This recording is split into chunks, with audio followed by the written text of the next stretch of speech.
الرحیم۔ السلام علیکم۔ حدیث شریف میں ہے کہ یہ آیت قرآن مجید کی آیتوں میں بہت ہی عظمت والی آیت ہے، اور یہ آیت الکرسی ہے۔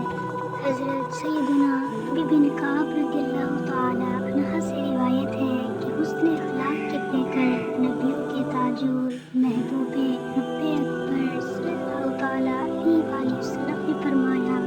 اے ابو منذر، کیا تمہیں معلوم ہے کہ قرآن پاک کی جو آیتیں تمہیں یاد ہیں ان میں کون سی آیت عظیم ہے؟ میں نے عرض کیا: اللہ لا الہ الا ہوا الحی القیوم۔ پھر رسول اللہ صلی اللہ تعالی علیہ وآلہ وسلم نے میرے سینے پر ہاتھ مارا اور فرمایا: اے ابو منذر، تمہیں علم مبارک ہو۔ مصدق کی ایک روایت میں ہے کہ سورہ بقرہ میں ایک آیت ہے جو قرآن پاک کی تمام آیتوں کی امیر المؤمنین حضرت علی کرم اللہ تعالی وجہہ الکریم فرماتے ہیں کہ میں نے نور کے پیکر، تمام نبیوں کے سرور، دو جہاں کے تاجور، سلطان بحر صلی اللہ تعالی علیہ وآلہ وسلم کو منبر پر فرماتے ہوئے سنا: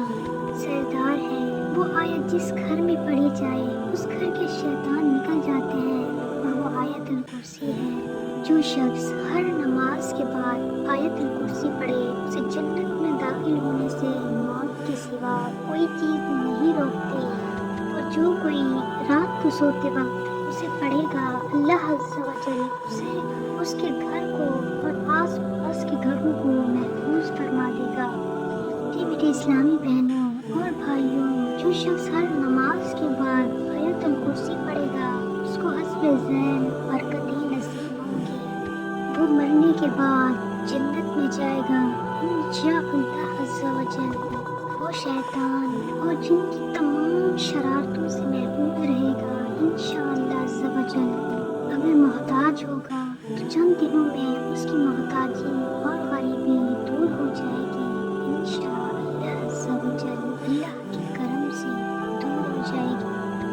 جو شخص صبح و شام اور بستر پر لیٹے وقت آیت الکرسی اور اس کے بعد کی دو آیتیں خالدون تک پڑھا کرے گا، وہ چوری، غرق آبی اور جلنے سے محفوظ رہے گا انشاءاللہ عز و جل،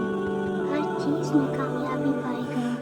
اگر سارے مکان میں کسی اونچی جگہ پر لکھ کر اس کا خطبہ عریضہ کر دیا جائے تو انشاءاللہ عز و جل اس گھر میں کبھی فاقہ نہ ہوگا، روزی میں برکت اور اضافہ ہوگا، اور اس مکان میں کبھی چور نہ آ سکے گا انشاءاللہ عز و جل۔ حضرت سیدنا استاد رضی اللہ تعالی عنہ سے روایت ہے کہ شہنشاہ خوش غزال، پیکر حسن و جمال، دافع رنج و ملال، بی بی آمنہ کے لال صلی اللہ تعالی علیہ وسلم نے فرمایا: حضرت یونس علیہ السلام نے مچھلی کی پیٹ میں یہ کلمات کہے: لا الہ الا انت سبحانک انی کنت من الظالمین۔ کوئی معبود نہیں سوا تیرے پاکی ہے، تجھ کو بے شک مجھ سے بے جا ہوا۔ لہٰذا جو مسلمان ان کلمات کے ساتھ کسی مقصد کے لیے دعا مانگے اللہ تعالیٰ اس کی دعا قبول فرماتا ہے۔ حضرت سیدنا انس رضی اللہ تعالیٰ عنہ سے مروی ہے کہ نور پیکر، تمام نبیوں کے سرور، دو جہاں کے تاجور، سلطان بحر صلی اللہ تعالیٰ علیہ وآلہ وسلم نے فرمایا: جب تم اپنا پہلو بستر پر رکھ کر سورہ فاتحہ اور قل هو اللہ احد پڑھ لو تو موت کے علاوہ ہر چیز سے امان میں آ جاؤ گے انشاءاللہ عز و جل۔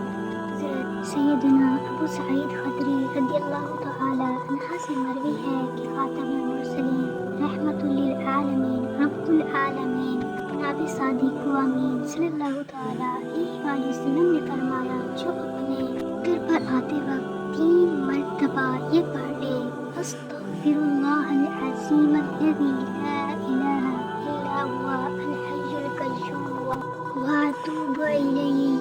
ترجمہ: میں اللہ عز و جل سے بخشش چاہتی ہوں جس کے سوا کوئی معبود نہیں، وہ زندہ اور قائم رکھنے والا ہے، اور اسی میں اس کی طرف رجوع کرتی ہوں، اللہ تعالیٰ اس کے گناہ بخش دیتا ہے، اگرچہ سمندر کی جھاگ کے برابر ہوں، اگرچہ درختوں کے پتوں کے برابر ہوں، اگرچہ ٹیلوں کی ریت کے ذرات کے برابر ہوں، اگرچہ دنیا کے ایام کے برابر ہوں، انشاءاللہ عز و جل بخشش ہوگی۔ امید کرتی ہوں کہ یہ ویڈیو آپ کو اچھی لگی ہوگی اور میرے چینل کو سبسکرائب کر لیں تاکہ نئی آنے والی ویڈیو آپ